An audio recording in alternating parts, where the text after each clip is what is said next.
This is Channel 8 News at 6.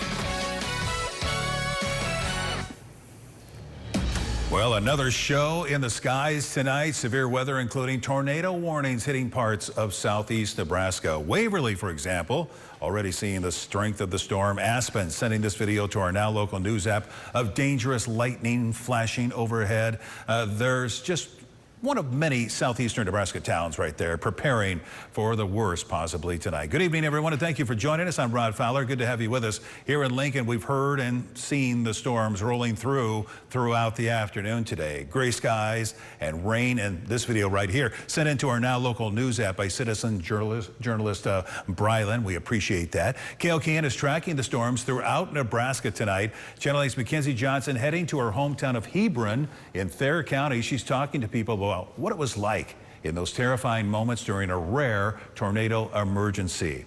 Also, Emma Norwood is hearing from families in Howard County as they literally pick up memories that were scattered in the fields. And here's a live look across southeast Nebraska. Our network of cameras showing, well, right now, wet pavements. A lot of clouds there. Some areas of southeast Nebraska getting hit harder than others. And if you've been watching Rusty this afternoon, you know he has had a busy one. He's here now to get us filled in on what's going on with the storms at this moment. Rusty. It's been a busy several days. The weekend we had severe weather each day, even late last week, and now today hopefully is the end of it, but we still have to get through today, and today has been a doozy. We've had some strong tornadoes on the ground in southeastern Nebraska, far southeastern Nebraska, Pawnee, as well as Richardson County, Gage County seeing some strong tornadoes as well. But here's a look at the satellite and radar, zoomed all the way out, even some snow into parts of the Panhandle in western Nebraska. Look at that in Cherry County, some snow trying to show up and just southwest of Valentine. But here's a look at all the warnings. Now, a severe thunderstorm warning just west of the capital city. That's for Saline and Seward County. That goes until 6:30. And then just to the north there, another part of that storm, Butler and Saunders, until 6:30. A severe thunderstorm warning for 1 inch diameter hail and 60-mile-per-hour wind gusts. Lincoln will see some storms too, but the severe stuff is further west right now. Brand new tornado warning for Nemaha, Pawnee, and Richardson County until 7 p.m. This area has been getting hit hard by tornadoes. In fact, I have heard of just north of there in Nemaha County seeing collapsed home with people trapped inside. So we're trying to get more information on that. But tornado warning in place in southeast Nebraska. Another look at all the radar and everything going on out there. Tornado watch, PDS, particularly dangerous situation, tornado watch through 8 o'clock this evening, so 2 more hours on that. Allocam looking at wet streets and some rain trying to come down Yankee Hill and 27th Street, Honda of Lincoln Cam, very gray skies as well. So the storm chance is out there right now, but it will eventually come to an end over the next 2 or 3 hours. We'll have those details in a few minutes. All right. Thank you, Rusty. Channel 8 is in Hebron now. A violent and deadly situation just barely missing the town there. Channel 8's Mackenzie Johnson takes us along the path of yesterday's tornado. Mackenzie. A destructive tornado touching down right on the corner of my hometown and going right through the Hebron golf course. The groundskeeper tells me it's normally a one-man job, but this morning he's got plenty of volunteers helping him. Looking, all of a sudden you look up and we could see it coming down out of the sky. We are directly in the middle. See it, Jake? Jake Witt and his family hunkering down once they could see debris swirling right outside of their door. What was that?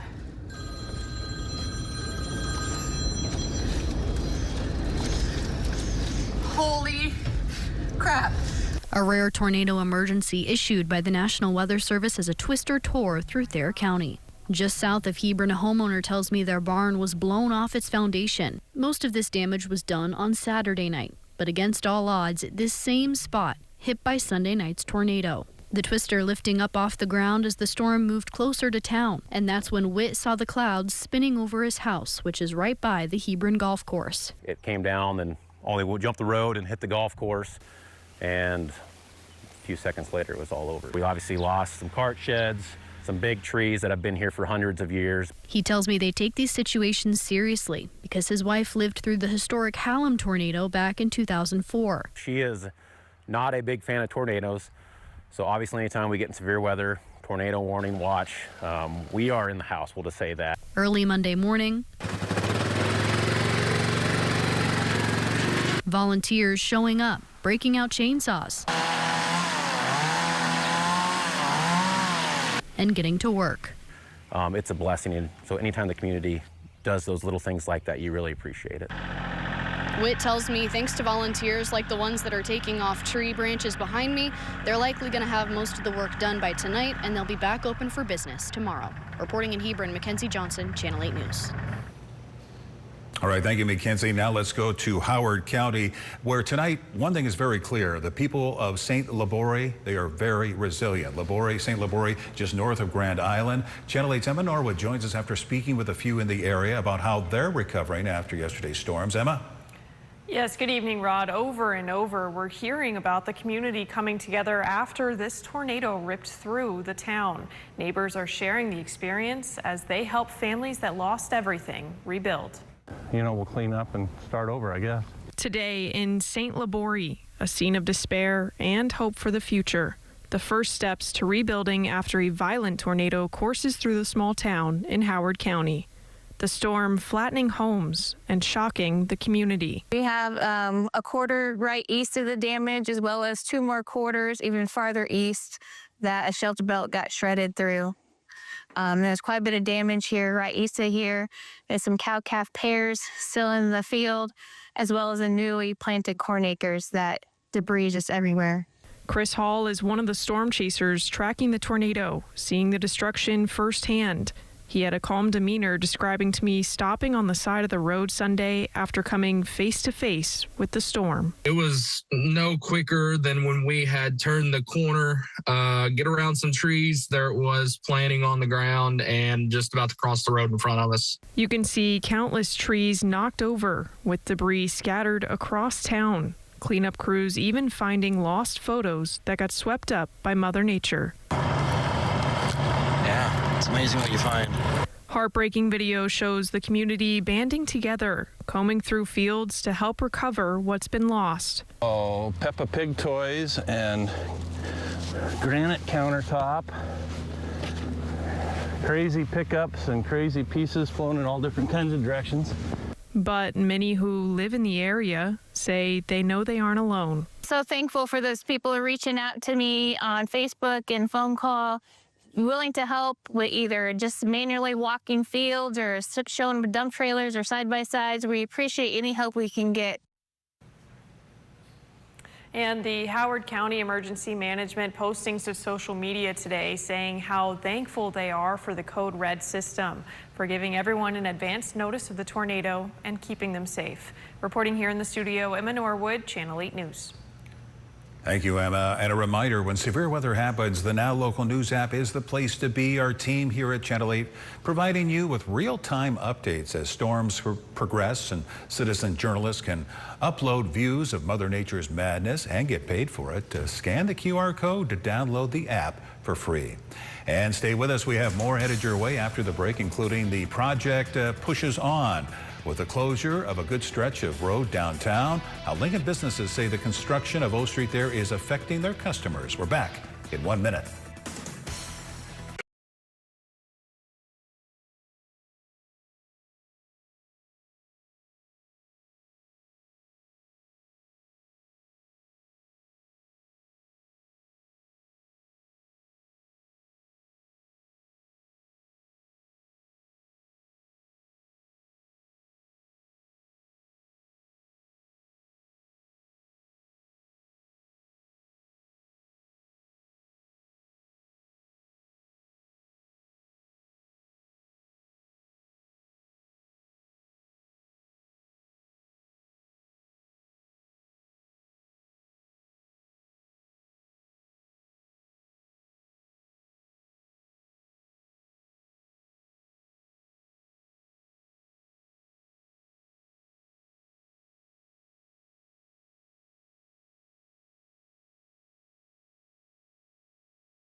New at 6, the Lincoln Chamber of Commerce provides an update on Project O Street, the temporary detours for permanent progress. That's the message the city of Lincoln is pushing as they continue construction downtown. They say they will support local businesses, customers, and residents. These pictures are renderings they've released showing more of what they're hoping parts of O Street will look like post-construction. The project is scheduled to be completed next fall. In the meantime, they're announcing a weekly event they're calling Coffee with the Contractor, where people can learn what to watch out for on the roads. Here's Katie Bullmeyer with the coffee update today. On May 18th, the city will be shutting down O Street from 13th to 16th to start on a water main project as well as Black Hills Energy utility work. They'll be having their Coffee with a Contractor updates every Wednesday at 9 in the morning at the Music Box as construction continues. One restaurant in the affected area, Pita and Naan, is sharing their perspective of the construction today. They're reminding everyone they will be remaining open throughout the construction on their street. They're thanking the people who have continued to come in their doors even as construction makes it more difficult to do so. Also new at 6, the Lincoln Police Department is attempting to track down the owner of this misplaced ring. That's a fine-looking ring. They're saying it was found near the Bison Trailhead on May 13th. If this ring is yours, they're asking people to contact LPD Property, but you must have proof of ownership to claim this beauty. Strong storms are rolling through southeastern Nebraska and parts of eastern Nebraska as well. Some strong storms headed towards the capital city. We'll break it down when we come back. There's DNA.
Developing now, the World Health Organization tonight with a disturbing declaration. They're saying the Ebola outbreak in Africa, in Congo and Uganda, is a public health emergency of international concern. But they're saying it does not meet the criteria for a pandemic emergency and advises against closing any international borders. So what are they doing to make sure this outbreak does not escalate further? One of the very important things in an Ebola outbreak is to get out in the community and explain to them what's going on, explain the symptoms of Ebola, try to stop them thinking it's something completely different, and to really say to them they must go and present at a health center. Of course, we'll keep you updated if the WHO changes its stance on how they're classifying this Ebola outbreak. Now, your Storm Alert Team forecast with Chief Meteorologist Rusty Dawkins.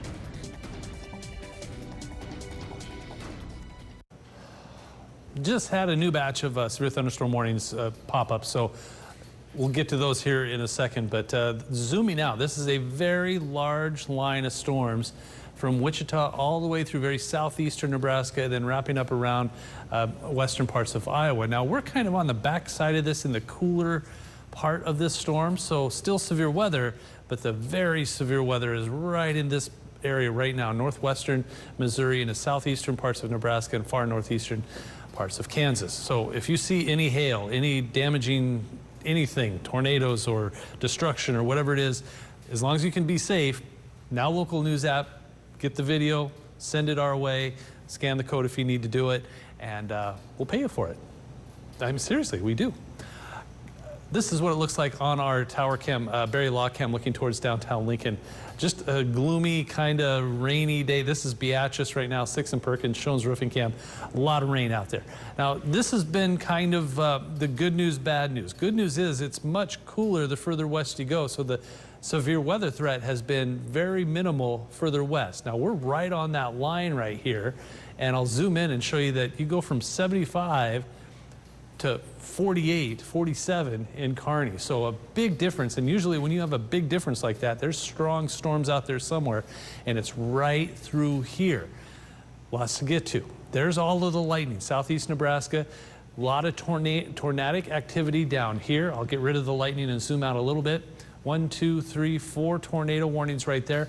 At one time, several tornado warnings in far southeast Nebraska included Pawnee and Johnson, Nemaha, Richardson County. Multi-vortex tornadoes. One time they were thinking it could have been an EF2 or bigger. So very strong storms out there, likely going to see a bunch of damage. Hearing of a house that was collapsed, and there might have been some people inside in Nemaha County. We're still getting confirmation on that. But we have a lot of severe thunderstorm warnings. So let's get to these. Here's kind of a closer look. Clusters of storms everywhere. Lincoln, maybe a little bit of a break right now, but some heavier rain starting to move in from just to the south and west. So here's your first severe thunderstorm warning. Seward, this goes until 6:30. These are all moving northeast around 40 or 50 miles per hour. 1 inch to 1.25 inches diameter hail. Butler and Saunders until 6:30. Down here towards Jefferson and Saline County, looks like a new one here, just west of February, just southeast of Hebron. This is Thayer County, I believe. But Jefferson and Saline County until 7 p.m. Gage, Johnson, and Otoe County has a severe thunderstorm warning until 7 p.m. Again for 1 inch to 1.25 inches diameter hail. This was a tornado warning. It has been allowed to expire. That's what happens when I can't get to it. It says the precipitation rate is 2 inches per hour for this spot right there. So that's obviously some heavy rain. We have flash flood warnings. We have flood advisories. That's basically for all of southeast Nebraska. But look at this line. Tornado warning right here in Nemaha County, and then a couple over here in the parts of Iowa and Missouri. So this is all eventually going to pull to the south and east, but until it does, a lot of heavy rain and lots of activity rolling through southeastern Nebraska right now. We're right on that line. The PDS tornado watch does include southeastern Nebraska. It starts over here near Jefferson. Gage County is in this, as well as Pawnee, Johnson. Otoe County was added later, Nemaha and Richardson County, but all of the counties just to the north, no tornado watch, but the severe threat is still there. Now, according to Stormcast, 6:30, it's still there, but watch what happens. 7 p.m., still there, but by 8 p.m., quickly starts to move east. Look at that line of storms there. Still some lingering storms, but I think by 9, 10, 11 o'clock, we should be done. And hopefully we're done for a while because I'm exhausted. 30s and 40s for temperatures early tomorrow morning, maybe some 50s off to the east. Highs tomorrow struggling right around 60, but I think we'll see a mixture of clouds and sun. Not a bad day, just a little bit of a chill in the air. Maybe a sprinkle early, otherwise partly cloudy skies and then partly cloudy on Wednesday. Storms possible Thursday and Friday. A small chance on Saturday. Those temperatures getting back into the 80s just in time for Memorial Weekend. New at 6, a Hickman woman and a fraud detection team fall victim to an auto scam. Here's how it works. She received a notification saying she had won a brand new Lexus SUV from a website called Auto Wheelers. Well, she checked with her bank's fraud detection team to make sure everything seemed right, and they gave her the all clear. So the woman wired the scammers more than $45,000 for a car worth around $80,000. Channel 8 wanted to know more, so we asked Lancaster County's Chief Deputy Ben Houchin if it's common for a fraud detection team to get fooled like this. This is the first time we've heard it, but a lot of times people don't go to them and ask that we hear about. This is the first time I've reported on that somebody has done that and it ended up being a scam.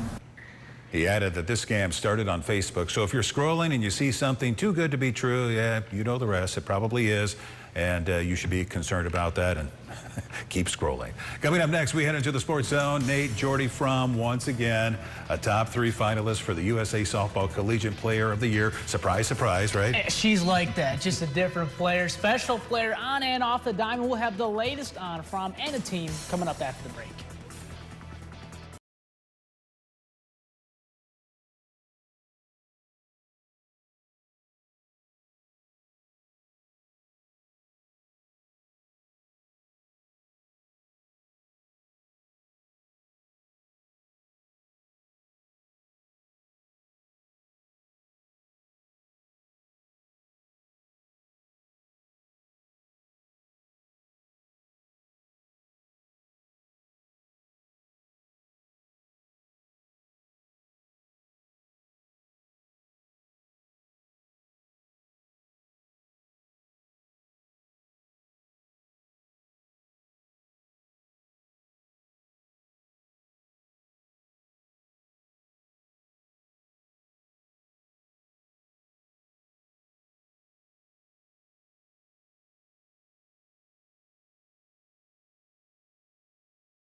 Now, from the Channel 8 Sports Zone, sponsored by Green's Furnace and Plumbing, here's Channel 8 News Sports with Sports Director Nate Johnson. The Channel 8 News Sports Zone.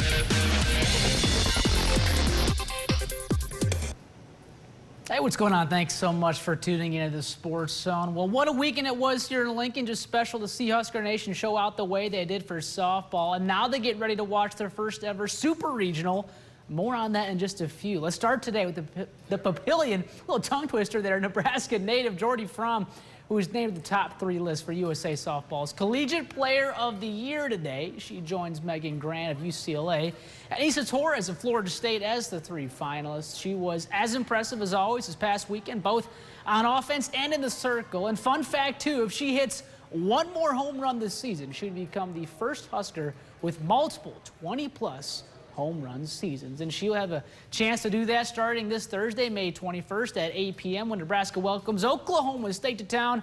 The best of 3 series in the Super Regional, which, by the way, is sold out already. Game 2 is set for Friday at 4 p.m. Central. We'll, of course, be following on our Now Local News app and on air all week and weekend. Let's talk some Nebraska baseball. A big week and weekend awaits for them. Here's a look at the Big Ten tournament bracket. The Huskers, they don't play until Friday at 5 p.m. They will play either Michigan, Rutgers, Ohio State, or Washington.